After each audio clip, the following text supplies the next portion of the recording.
이 능력이 없으신 분들은 영업을 진지하게 고민해 보셔야 할 것 같습니다. 안녕하세요 여러분, 오늘은 영업할 때 정말 중요한 한 가지를 말씀드리려고 하는데요, 멘탈 관련된 건 아니고 마인드셋과 조금 더 가까울 것 같습니다. 근데 마인드셋이라고 하기에도 조금 애매하긴 해요. 왜냐면 이게 영업의 본질이기 때문이죠. 많은 분들이 영업하실 때 되게 간과하는 부분이 하나 있어요. 그게 뭐냐면, 상대방에게 내 상품을 팔든 재화를 팔든 가치를 팔든 서비스를 팔든 무엇을 팔 때 그 사람의 이득을 먼저 생각을 해야 돼요. 그 사람의 관점에서 그 사람이 얻을 수 있는 유익, 그 사람이 장차 얻게 될 가치, 이런 것들을 먼저 제공해 줘야 됩니다. 그것들을 제공하고 나서야 그 사람이 납득을 하고, 그 이후에 그것이 판매되었을 때 나까지 같이 이득을 얻을 수 있는 윈윈, 즉 상호 의존적인 성공을 이루어내야만 거래가 성립이 되는 거예요.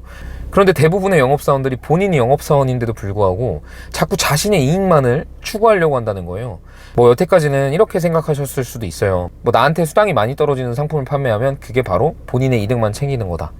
보통 이런 식의 프레임이 대부분의 관점이잖아요. 근데 그게 아니라 상대방의 이익을 먼저 생각하지 않는 게 본인 이득만 챙기는 거예요. 그러니까 즉 이기심이 가득한 거죠. 그런데 웃긴 건 사람은 누구나 이기적이라는 거예요. 이타심, 상대방을 생각하는 마음조차도 사실은 본인의 이기심에서 비롯된 거라는 거를 이미 심리학, 생물학, 진화심리학에서 이야기하고 있어요. 예시를 하나만 들어드릴까요? 톰슨 가젤이 굉장히 뛰어다니잖아요. 그러면은 자기가 적발돼서 맹수에게 잡힐 확률이 높잖아요.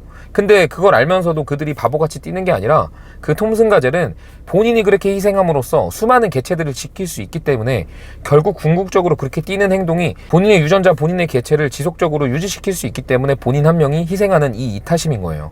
결국에는 본인의 개체를 유지하고 싶은 이기심에서 비롯된 거죠. 본론으로 돌아와서, 우리가 누군가를 돕는 거, 우리가 누군가에게 베푸는 거, 심지어 제가 유튜브를 하는 것조차도 제 이기심에서 비롯된 겁니다. 저는 분명히 유튜브를 통해서 저가 유익이 있으니까 하는 거겠죠. 마찬가지로 저한테 어떤 부탁을 하시는 분들이 가끔 계신데, 그분들도 제가 그분들의 부탁을 드렸을 때 이득이 될 수 있는 부분을 먼저 어필해야 돼요. 그게 금전적일 수도 있고 심리적일 수도 있고 사회적일 수도 있고 어떤 가치일 수도 있겠죠. 근데 그 뭐가 됐든 간에 먼저 제가 이익을, 그리고 유익을 얻을 수 있는 것들을 그림으로 그려주시고, 제가 그걸 납득을 하고 나면 그때 세일즈를 하고, 그게 이루어졌을 때 여러분들도 이득을 취하셔서 공생할 수 있는 구조로 가야 되는데 정확히 반대로 가고 있어요. 저한테 부탁하시는 분들 보면 본인이 얻을 수 있는 이익과 유익, 그것만 얘기하면서 저한테 부탁을 들어달라고 하는 입장이거든요. 근데 이게 과연 세일즈입니까?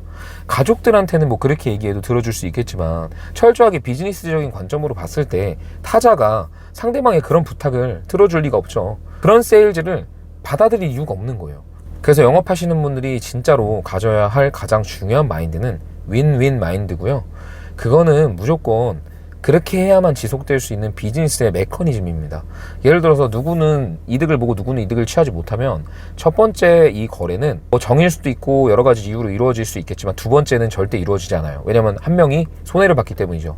마찬가지로 내가 손해를 본다고 하더라도 나는 감내하고 한 번 더 거래를 할 수 있겠지만 나조차도 계속하기 싫어지나요, 손해를 보면. 그렇기 때문에 서로 윈윈할 수 있는 거를 생각하지 않는 이상, 즉 상대방의 관점에서 그 사람이 이득을 얻을 수 있는 방향을 먼저 생각하고 먼저 그 관점이 돼보고 그 사람에게 그려주지 않는 이상 거래는 지속될 수도 없고요, 세일즈가 잘 될 수가 없습니다.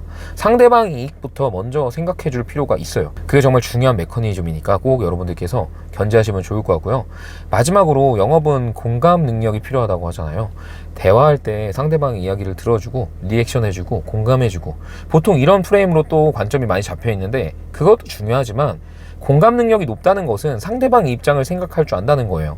상대방의 처지, 상대방의 상황을 내가 먼저 생각해보고 배려할 줄 안다는 거예요. 그런 사람들이 공감 능력이 높다고 하죠.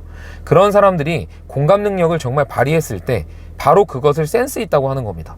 그래서 영업사원이 센스가 있으려면 공감 능력이 있어야 되고요, 공감 능력이 있으려면 상대방의 입장이 돼봐야 되는 거예요. 그러니까 결국에는 상대방의 입장에서 먼저 그들의 이익을 생각할 수 없는 사람은 영업사원으로서 성공할 수도 없고 롱런 할 수도 없습니다. 반대로 공감 능력이 높고 센스 있고 상대방의 입장부터 먼저 생각해서 그들에게 먼저 줄 것을 고민하는 사람은 이타적인 것처럼 보이지만 결국 본인이 이 거래에서 이득을 취함으로써 승리할 수 있는 거죠. 이 메커니즘을 꼭 여러분들께서 이해하셨으면 좋겠습니다. 네, 오늘 영상은 여기까지 하고요. 영상이 도움이 되셨다면 구독과 좋아요 눌러주시면 감사하겠습니다. 다음에 또 좋은 영상으로 찾아뵐게요. 감사합니다.